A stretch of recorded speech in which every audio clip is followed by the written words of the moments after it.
Assalamualaikum warahmatullahi wabarakatuh. Untuk kali ini sesuai dengan janji saya di video sebelumnya, ini ada kita akan menerangkan atau bercerita tentang moped ini ya, Magical 3 dari Overo. Nah, setelah beberapa minggu pemakaian, ya sekitar 3 minggu atau bisa disebut 1 bulan. Coba kita lihat di kondisinya hari ini. Ini belum pernah dimandiin, cuaca musim hujan. Nah, sekarang kondisinya tuh seperti ini ya, belum pernah dilap sama sekali. Dan itu juga dalamnya udah kayak motor aja biasa, udah kotor banget. Dan saya memutuskan untuk rantainya itu saya lepas dari awal pemakaian juga.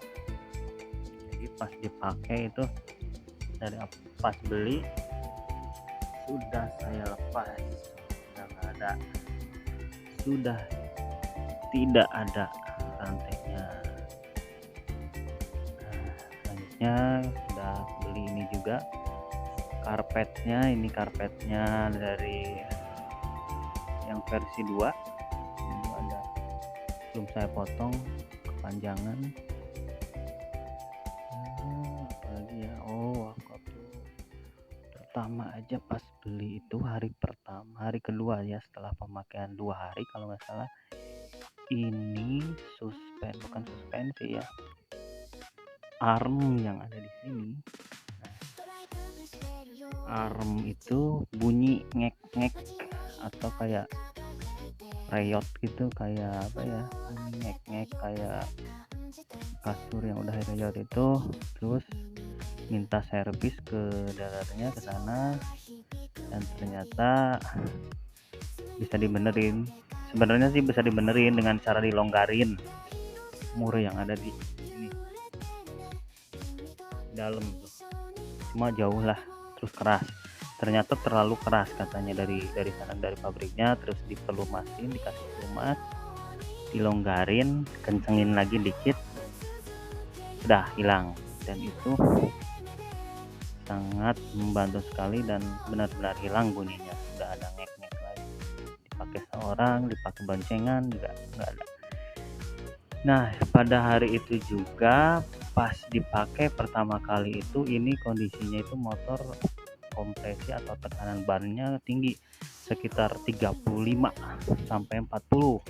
Nah, itu sangat tidak enak sekali, dan akhirnya saya turunkan ke tekanan 25 karena ini tubeless. Takutnya kalau lebih dari 25 nanti tublesnya bisa karena kan tubles itu butuh tekanan udara. Nah, ini kondisinya itu seperti ini. Dan untuk pemakaian daily sebenarnya kunci NFC ini gimana ya, jarang kepake karena kunci lehernya itu ada di harus memakai kunci biasa. Ternyata pakai kunci biasa kayak gini.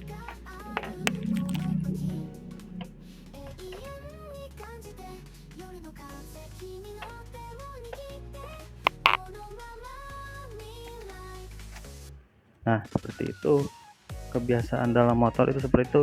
Jadi NFC itu ya cuma untuk yang sering pakai ya udah nyaman dengan saya pakai. Kalau saya sih nyamannya pakai kunci karena kebiasaan seperti itu.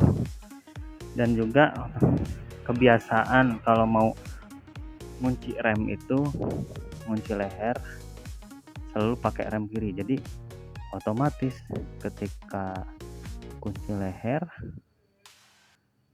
otomatis alarmnya juga nyala karena saya kebiasaannya seperti itu di motor ini. Termio. Nah, ini kondisinya itu seperti ini. Nah, itu ya.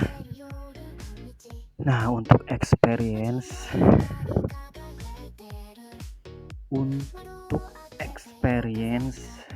ini pemakaian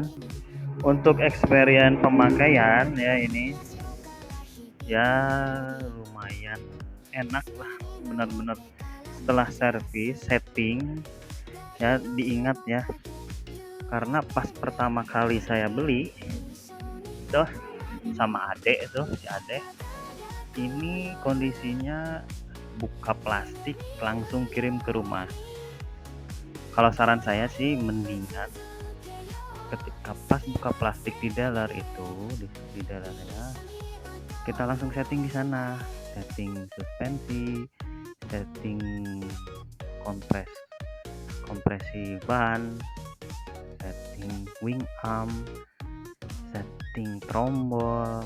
Karena ketika tidak di setting itu dari pabriknya saya akan sangat keras sekali, dan hari pertama pemakaian juga ada bunyi di trombol itu kayak ada krek srek srek srek srek ya, yang depan itu, yang belakang juga sama srek srek srek srek srek. Nah itu dibereskannya setelah saya servis di sana, semuanya disetting mulai dari suspensi, rem trombol sampai dengan kencangan rem tangan,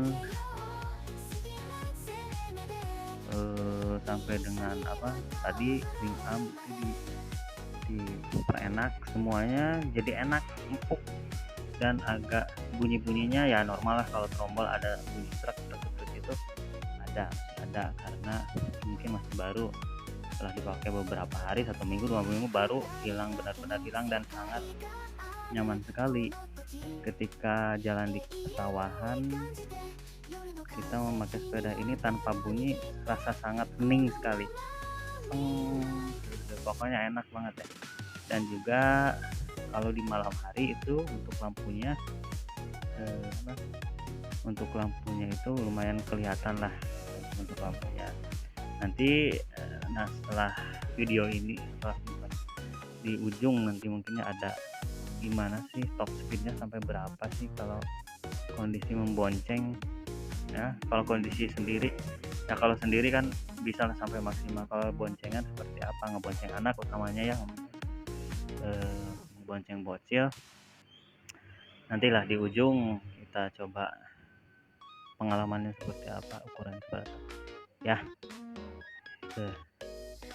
Nah ini kondisinya seperti itu lah. Plus minusnya ya, plusnya ya enak dipakai, minusnya yang ini karena sepeda ya kurang cepat lah. Kalau akselerasi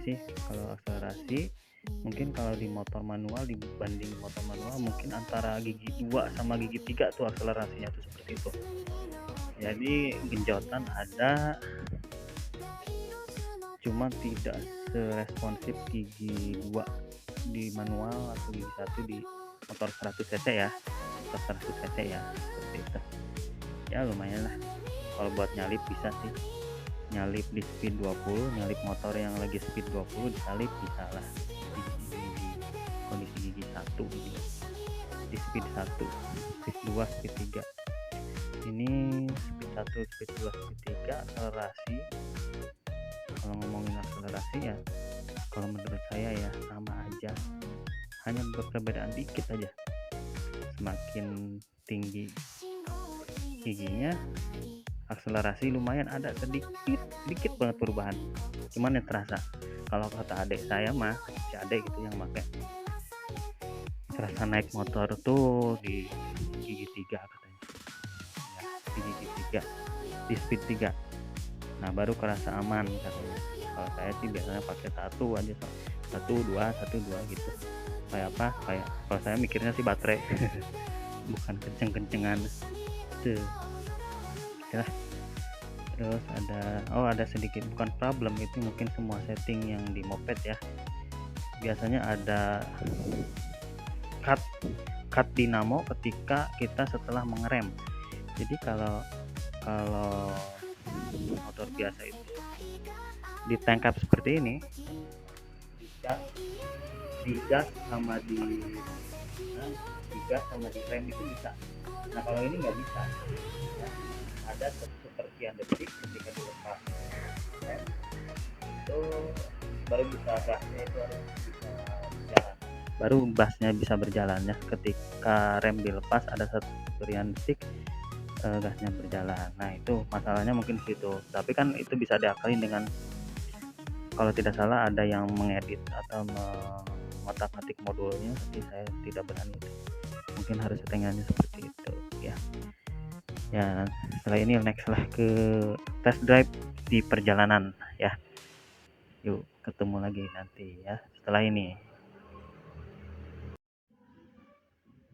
Nah, sekarang kita masuk ke test drive-nya. Saya pakai record di luar kamera aja ya. Nah, ini posisi untuk di speed 1. Ini kita ngebonceng anak bocil yang nganterin sekolah, dan ini juga kira-kira berat badan saya 65 kilo dan anak saya 25 kilo. Nah, ini udah memasuki tanjakan ya. Ini di speed 1. Tanjakan sekitar berapa derajat lah, tidak terlalu terjal. Nah, ini bisa sampai di tanjakan itu dengan kondisi full gas itu sekitar 24, naik lah tanjakannya itu. Ya, masih bisa kenceng lah sampai 28. Ini gigi 1. Nah, ini gigi 1 sampai 29. Nah, kalau tidak salah ini mentoknya sampai 29 untuk speed 1. Nah, ini dalam pududan juga terdeteksinya 29 ya. Nah, ini untuk dalam kondisi yang tanjakannya agak lumayan tinggi lah, sekitar 20 derajat, agak naik. Itu kondisi jalan jelek banget di pesawahan. Sama kondisinya juga membonceng anak kecil, anak bocil. Ini kondisi ramai seperti ini, lumayan ramai. Nah, coba menanjak ini dengan kondisi full gas, ini juga masih bisa naik. Nah, sekitar 22 ini derajatnya dengan yang sebelumnya, derajat kenaikannya, tanjakannya itu lebih terjal. Nah, ini udah nyampe di atasnya dan ini sudah mulai lurus kembali. Nah, ini sampai speed 24. Berarti masih kuat lah di tanjakan terjal juga dengan speed 1. Nah, saya ini kita ke jalur lurus ya di jalan provinsi itu di speed 2. Nah, untuk speed 2 itu ada di maksimal speed sekitar 34-35 kalau nggak salah di sini. 35 lah. Nah, speed 2 ada di layar juga. Nah, 35. Nah, ini udah mentok dengan kondisi membonceng ya. Kayaknya udah mentok di 35 deh kalau nggak salah. Mau ngebonceng mau enggak. Nah, ini untuk di speed 3. Speed 3 tuh sampai dengan 41 mentoknya. Ini udah max speed dari speed 3 yang sport. Ini udah sampai 41. Nah, ini seperti inilah. Ini pakai sebelah tangan masih bisa seimbang ya dengan sebelah tangan ini. Nah, ya segitu. Nah, itulah kira-kira, mudah-mudahan manfaat informasinya. Jangan lupa di like, comment, di subscribe ya. Mudah-mudahan yang niat membeli kendaraan ini bisa tercapai. Assalamualaikum.